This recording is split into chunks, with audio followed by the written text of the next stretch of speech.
It was supposed to be a night of fun. Nothing more than a harmless adventure, sneaking out of the house with my best friend to meet a couple of guys from school. But that night, buried in a fall breeze and moonlight, turned into a horror story I'll never forget. My name is Madison Taylor. I was 17 at the time and living with my parents in a quiet suburb in Indiana. My best friend, Lauren Reed, was the daring one between us. She had the kind of confidence I admired but didn't always understand. I was more cautious, more hesitant, but that night, I let curiosity win. It was a Friday night. Our high school had just won a big football game, and the celebrations were buzzing through social media. Lauren and I had planned to stay over at my place for the weekend. My parents liked her. She was polite, well-mannered, and always smiled at the right moments. They had no idea that behind that sweet smile, Lauren was planning to sneak us both out. We waited until midnight. My parents were asleep. The TV was off, the house silent except for the hum of the air conditioning unit outside my window. Lauren nudged me. "Are you ready?" she whispered. Her eyes sparkled with mischief. I hesitated. What if something happens? She rolled her eyes. "We're just meeting Ethan and Blake. They're harmless. And we'll be back before sunrise." She made it sound so easy, so innocent. And for some stupid reason, I agreed. We crept out through my bedroom window, landing silently in the soft grass of our backyard. The night was cold, and the air carried a strange stillness. Our ride, a dented old Ford Escape driven by Blake, was waiting 2 blocks away to avoid detection. We walked quickly, hiding behind trees and fences, laughing under our breath like 2 kids in a movie. But something didn't feel right. The Ford was parked near an old cemetery that bordered the edge of town. It was a place people talked about in hushed tones, a spot whispered about during sleepovers and ghost story sessions. I didn't like it. "Why are they parked here?" I asked Lauren. She shrugged. Maybe they didn't want anyone to see them. The boys waved at us from the front seats, their faces dimly lit by the dashboard lights. Lauren got in the front. I hesitated, then slid into the back seat behind her. Blake turned to face us. "Change of plans," he said with a grin. "We found a cool spot deeper in the woods. It's abandoned, used to be a summer camp or something. You guys in?" Lauren was already nodding. "That sounds awesome." I didn't answer. My gut twisted. "Are you sure it's safe?" Ethan, who was quieter than Blake, turned around and smiled. "It's just a place to hang out. There's nothing dangerous there." I should have said no. I should have asked them to take me back. But I didn't want to look weak in front of Lauren, or the guys. So I stayed silent, and we drove off into the darkness. The road narrowed as we drove deeper into the woods. No streetlights. No houses. Just towering trees and gravel under the tires. After what felt like 20 minutes, we reached a rusted gate, hanging crooked on one hinge. A faded sign read, "Camp Red Pine, closed." Blake pushed the gate open, and we drove in slowly. The camp was eerily quiet. Cabins stood in ruins, their roofs sagging, windows broken. The place smelled of rot and damp wood. "I don't like this," I whispered to Lauren. She squeezed my hand.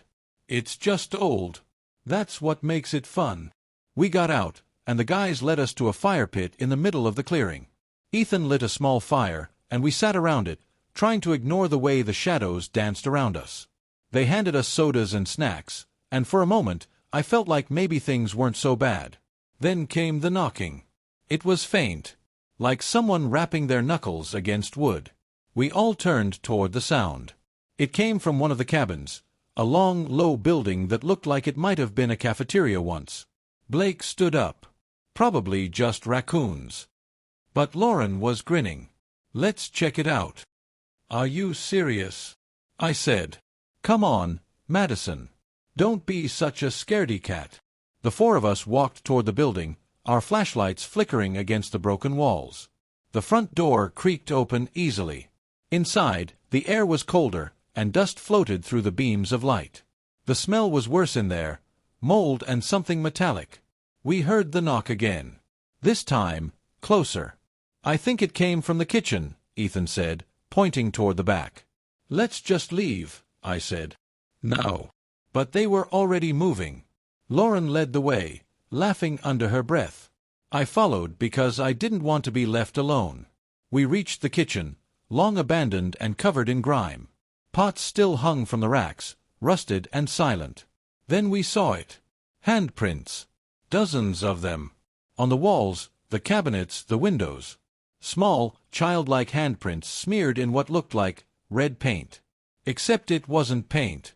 "That's not funny," I snapped, backing away. Blake's voice trembled. "I didn't do that."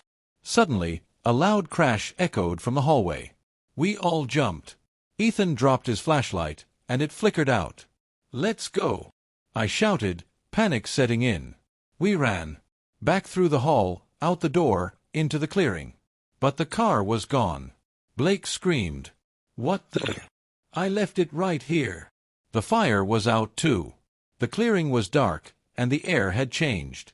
It felt thicker, heavy, like we were being watched. "Who moved the car?" Lauren asked, her voice unsteady. "I didn't even lock it," Blake said. "There's no way it just disappeared." That's when we saw the figure. Across the clearing. Tall, thin, standing between two trees. It didn't move. It didn't speak. Just stared. We froze. "Run," Ethan whispered. We bolted toward the gate, but it was chained shut. That chain hadn't been there before. Behind us, footsteps echoed. Heavy. Measured. Getting closer. We took off along the fence, hoping to find another way out. The woods were thicker now, the moon barely visible. I stumbled and scraped my knee but didn't stop. Finally, we found a section of fence that had rusted through. We squeezed through the gap, panting, and scraped up. We didn't stop running until we hit the main road. A truck driver found us walking barefoot and bleeding. He drove us to the nearest police station. Blake told the officers everything, and when they sent a patrol car to Camp Red Pine, they found nothing. No fire pit. No car. No handprints. Just an empty field. The old camp had burned down 15 years earlier. That night changed us. Lauren stopped sneaking out. Blake moved to another town. Ethan transferred schools. We never talked about what we saw. Not in detail. Because the truth was too terrifying. Sometimes, when I'm alone at night, I still hear the knocking. Sometimes I dream of the tall figure standing in the trees, watching. I never snuck out again. And I never will. Some adventures aren't worth the risk. Because sometimes, the stories we laugh off as legends are real.